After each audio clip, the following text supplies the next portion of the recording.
At the heart of the language model revolution and the LangChain framework lies the concept of a text embedding. A text embedding is a learned representation of text that takes the form of a vector of numbers. This vector allows us to efficiently prompt and retrieve context from vector storage, to extract relevant pieces of information, enhance the language model's memory and capabilities, and ultimately take the action we want to take to generate value. In this video, we're going to have a closer look at this process by means of a real-world practical application. We're going to use LangChain to extract information and value from Amazon review data. One of the most slam dunk applications of LangChain is customer experience analytics. I'm going to show you how you can take the unstructured review data and map the reviews into themes and a structure that allows you to act on the data. I'm also going to demonstrate how the review embeddings can form the basis as inputs to other machine learning models, and just how packed these reviews are with signal that can be used to further enhance the capabilities of the language models, an avenue we're going to explore in more detail going forward on this channel. By the end of this video, you'll have an idea of how you can generate value for businesses with LangChain, how you combine vector stores with large language models, and you'll have a small POC that you can further build on and put to good use. To get started, we'll pip install the needed libraries, and we'll drop the needed API keys and variables into an environment file. Links to the code and the data will be available below the video. Let's go. So here we have the Amazon data that we're going to use. These are reviews for products in the fashion category. What's important to note here, there's an overall rating, there is a review text with the actual review from the customer, and there's an ID that allows us to tie this to a specific product. And then we have a complementary dataset called Meta Amazon Fashion with all the product information and an ID that allows us to join this with the review dataset.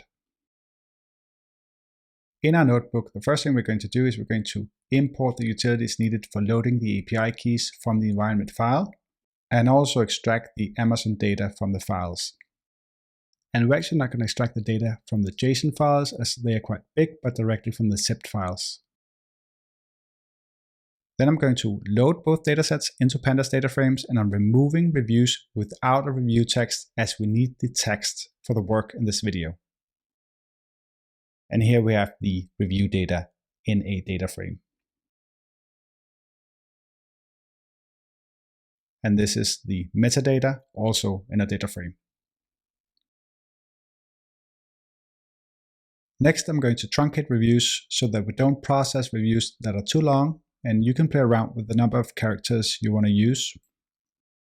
And then I'm going to find a product that has a good number of reviews for the sake of this video. And I had a look at the data, and it looks like the second one from the bottom is a good fit. And if we extract that product, you can see the name. It's called Powerstep Pinnacle Orthotic Shoe Insoles. I guess that's fashion, but this is good for our purpose. So let's create the embedding vectors from these reviews. So we're going to work on just a slice of the data frame with the Powerstep Pinnacle Insoles. And as for embeddings, I'm going to use Hugging Face embeddings. And this is just to show that we don't have to use OpenAI for this.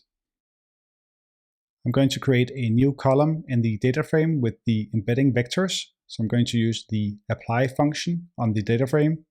And a word of caution here. Another reason I'm not using the OpenAI embeddings is because of the OpenAI pricing model. When you're running apply with an embedding function on a large data frame, you risk incurring significant costs using OpenAI. Here we're only working on a slice of the original full data frame, but the full data frame has more than 800,000 rows. So please don't run the apply function with an OpenAI embedding unless you know what you're doing. All right, here we have the embedding vectors as a new column in the data frame. And what I'm going to do now is I'm going to show you the richness of this review data. And I'll do that by training a simple random forest machine learning model with the embedding vectors as features and the overall rating as a target. I'll use scikit-learn to divide the data into a training sample and a test sample. And then I'm going to import a random forest regressor. So I'm treating this as a regression problem, meaning that the prediction is on a continuum, even though that we know that the rating is an integer. but this is fine for demonstration. And then I'm training the model on the training part of the dataset. And here you can also play around with the number of estimators you're using. I found that 150 was fine to make this point. And once the fitting is done, we can evaluate by using the mean absolute error on the test part of the dataset. And we see that we achieve a mean absolute error of 0.53, which means that on average, the prediction is off by around half a point. And this is with a simple non-optimized machine learning model that takes 5 minutes to run. If you spend some time optimizing this or building a more advanced model in PyTorch, you could probably get to 0.3 or below. So there is significant signal in this data. But why would you want to predict the rating? Well, you wouldn't unless you're missing the rating for some of the reviews. What you want to do is to switch out the target variable and use the signal in the review data to build machine learning models that will actually help you generate value. And these are product recommendation models, churn or retention models, propensity models, uplift models, and so on. I'm now going to load the review embeddings into the vector database and show you how we can have GPT-4 access the data and give us a summary of the reviews. I'm using GPT-4 as it's currently the most powerful language model we have to work with, but you can switch out the language model as you see fit. To upload the review embeddings, we import and initiate Pinecone, and then transform the truncated review text column into a list of reviews.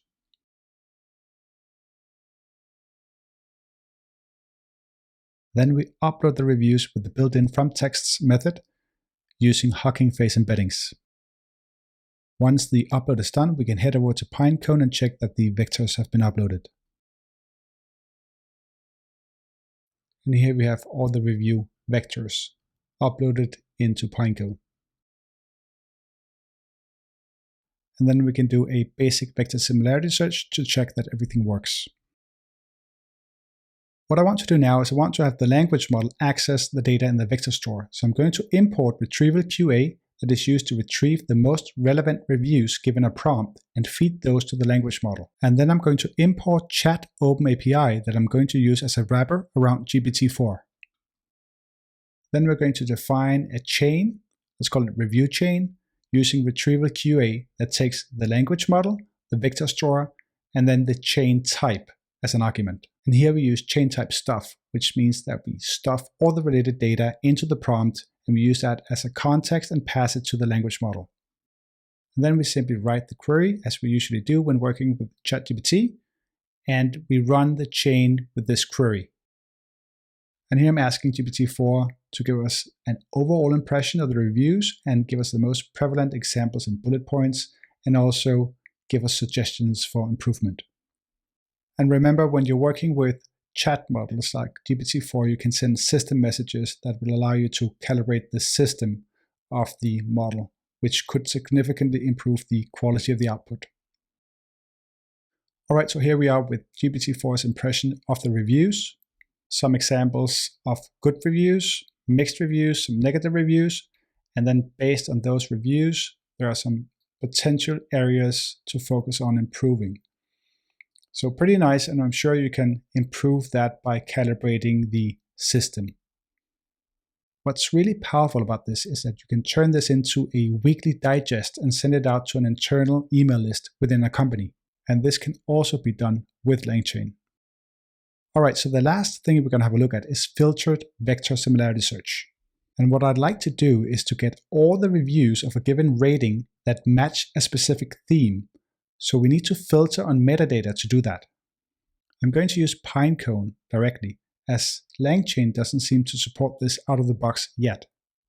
To upload the data with the Pinecone Python client, I'm going to add a metadata field to the data frame and create two versions of the data frame, one for uploading and a local version for extracting the actual reviews. And then I'm going to create the Pinecone index directly with the Pinecone Python client. And while the index is initializing, we can head over to the Pinecone documentation and have a look at what the upsert should look like.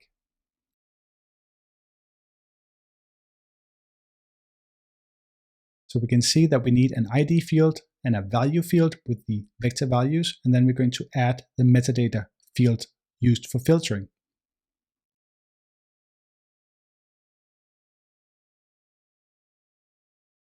Once the index has been initialized, we can upload the data in batches. And here I'm using batches of 50.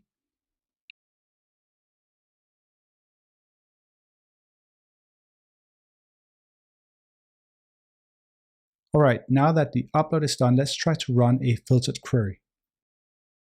We do that by using a query string like we do without the filter, and then add a filter that has a MongoDB-like syntax.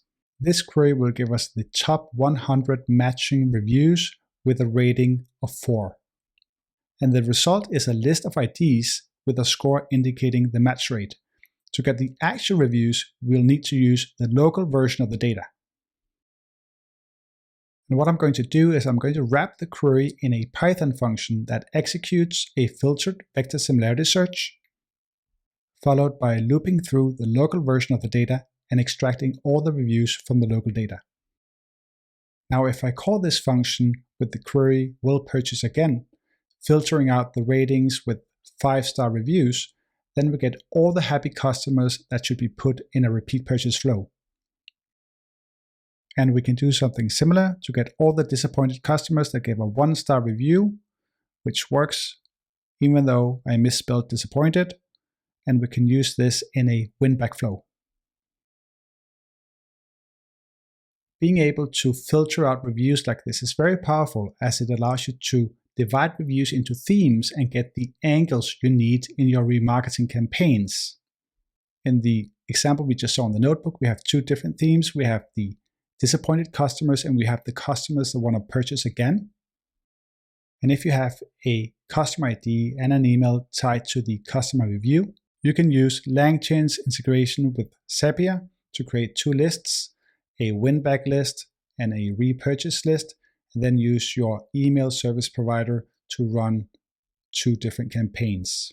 That's a topic for another video. So that's it for now. If you enjoyed this video, give it a like and subscribe. Thanks for watching.